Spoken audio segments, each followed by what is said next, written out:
you that firewood heat is old-fashioned, dirty, and a lot of work. And they're not wrong. But my wife and I grew up with firewood heat. We're used to it. We're aware of what it entails, and we're really enjoying it. The first benefit that we think of, or that I think of, with firewood heat is that burning trees is a carbon neutral energy source. And the reason why I say that is that any tree that's being cut down for whatever reason, it's dead, dying, not wanted where it is, whatever the case, that tree is going to go either to landfill or going to lay down, be burned in an outdoor pit, or will lay out somewhere where it's going to rot. And that carbon is going to go back in the air one way or the other, through its decomposition or the fire in a burn pit, or however it may go. Might as well go in the fireplace and make us heat here in the house. And you might say that there's energy involved with cutting it. Number one, cutting it, transporting it, splitting it, all that kind of thing. Yeah, and we're aware of that, but there's also energy costs involved with natural gas and electricity and other forms of energy that we would use to heat our home here.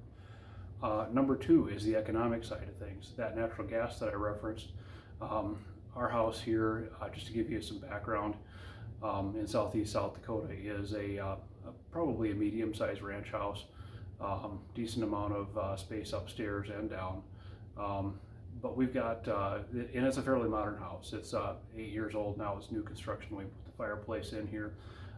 We use spray foam insulation and Henderson casement windows, but yet we've got a lot of floor space to heat here. We've got a lot of western exposure, and exposure to that northwest wind, of course, and not a whole lot of shelter from it here. So what we think of is the energy independent side of things, not using so much natural gas. And we've seen a couple of times over the last few years, especially in Texas and even some places around here, where natural gas prices spiked really high a couple of times, and even this year we've seen natural gas go through the roof. And we see this as a way to hedge against that a little bit. And we're happy to have it, and we feel lucky to have been available to man the stove here and keep the fire burning during those times when it's been really cold. So that's been a comfort to us. Number three is the work that's involved. So we consider that both a plus and a minus. So it's a fun time during the fall. Typically we get most of our firewood put up and processed, moved around in the fall time. That seems like the best time to do it. The ground is relatively firm, and people are willing to put on a coat and gloves and things you need, really should have to be in the business of processing firewood.